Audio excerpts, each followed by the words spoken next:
Bonjour et bienvenue dans le monde des petits colibris. Je m'appelle Jessica et je te remercie de t'être arrêtée sur ce podcast. Aujourd'hui, nous allons plonger dans un sujet aussi fascinant que complexe, les relations de pouvoir dans la dynamique de groupe.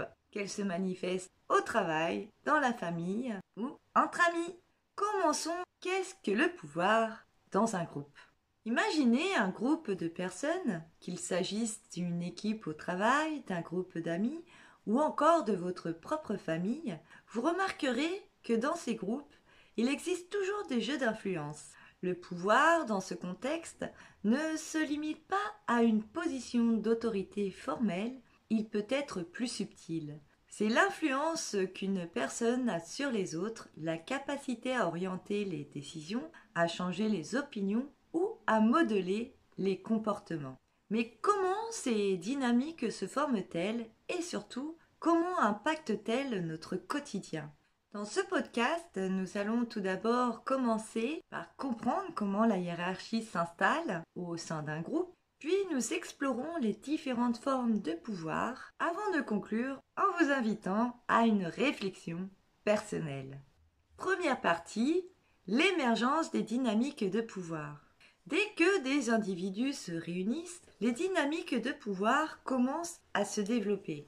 Mais dans les situations les plus informelles, comme un simple groupe d'amis, certaines personnes semblent naturellement prendre les rênes. Elles orientent les discussions, proposent des activités ou guident les décisions collectives. Mais d'où vient ce phénomène ? Dans un cadre professionnel, il est évident que la hiérarchie officielle joue un rôle déterminant. Le manager, le chef de projet ou l'équipe dirigeante prennent des décisions qui affectent l'ensemble du groupe. Mais même dans des équipes où il n'y a pas de chef désigné, certaines personnalités parviennent à influencer le groupe grâce à leur charisme, leur expertise ou simplement leur aisance relationnelle. Cette hiérarchie peut être fluide ou rigide. Dans certaines familles, par exemple, la distribution des rôles peut sembler figée. Les parents prennent les décisions et les enfants suivent. Dans d'autres groupes, la prise de pouvoir est bien plus subtile, se basant sur des compétences mutuelles et où chacun a son mot à dire selon ses compétences ou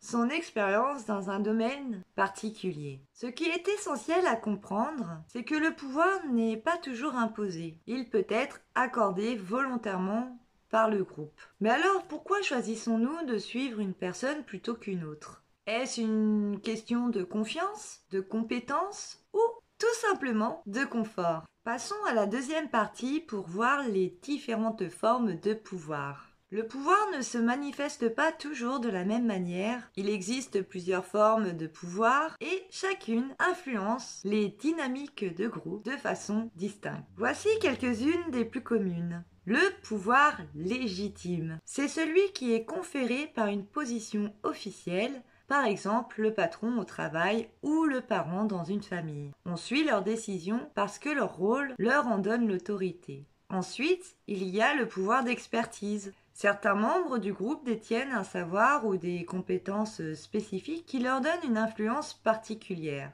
Dans une équipe de projet, par exemple, un expert technique peut avoir une autorité naturelle parce qu'il maîtrise un domaine clé. Il y a aussi le pouvoir de référence. C'est l'influence basée sur l'admiration ou le respect.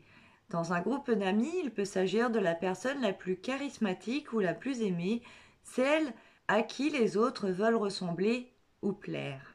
Passons au pouvoir coercitif.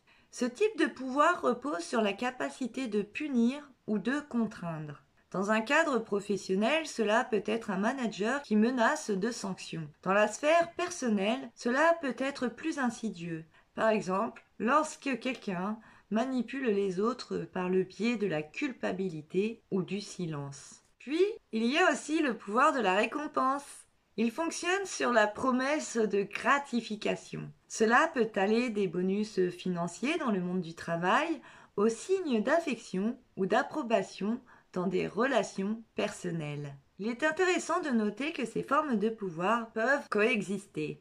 Un manager peut avoir un pouvoir légitime, mais s'il n'est pas respecté ou s'il ne possède pas l'expertise attendu, son autorité sera donc fragilisée. De même, une personne sans titre officiel peut exercer une énorme influence grâce à son charisme ou à sa capacité de récompenser.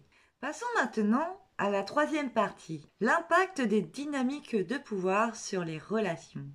Les relations de pouvoir ne sont pas neutres. Elles ont des conséquences directes sur la manière dont le groupe fonctionne, mais aussi sur la santé mentale et émotionnelle des individus. Lorsque les dynamiques de pouvoir sont équilibrées, saines, elles permettent à chacun de s'exprimer, d'apporter ses idées et de contribuer au groupe. Cependant, dans un contexte où le pouvoir est mal distribué ou mal exercé, des tensions peuvent émerger. Frustration, conflit, voire exclusion de certains membres. Dans une équipe de travail, par exemple, un excès de pouvoir coercitif peut engendrer du stress, de la démotivation, voire le burn-out. À l'inverse, un leader qui laisse de l'espace à chacun pour s'exprimer et valoriser les contributions individuelles favorise un climat de confiance et de collaboration.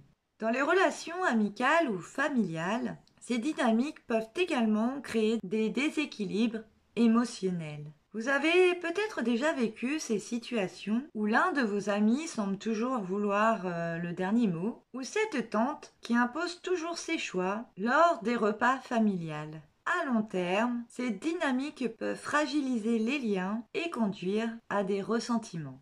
Et j'en arrive déjà à la conclusion, s'interroger sur nos propres relations de pouvoir. Finalement, les dynamiques de groupe sont inévitables, mais elles ne sont pas figées.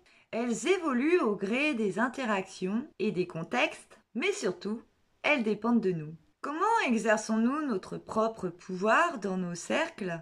Est-ce que nous influençons les autres de manière positive ou avons-nous tendance à imposer nos idées? De la même manière, dans quelle mesure acceptons-nous ou résistons-nous à l'influence des autres? Ces questions sont essentielles pour comprendre nos relations et surtout pour les rendre plus harmonieuses. Le pouvoir peut être une force constructive ou destructrice, tout dépend de la manière dont il est utilisé. Et bien voilà, c'est fini. Je vous remercie d'avoir écouté Le Monde des petits colibris et je vous invite à réfléchir à votre propre dynamique de pouvoir au sein de vos groupes et à quel point elles influencent vos relations au quotidien. Je vous embrasse bien fort, je vous dis à très bientôt dans un prochain épisode.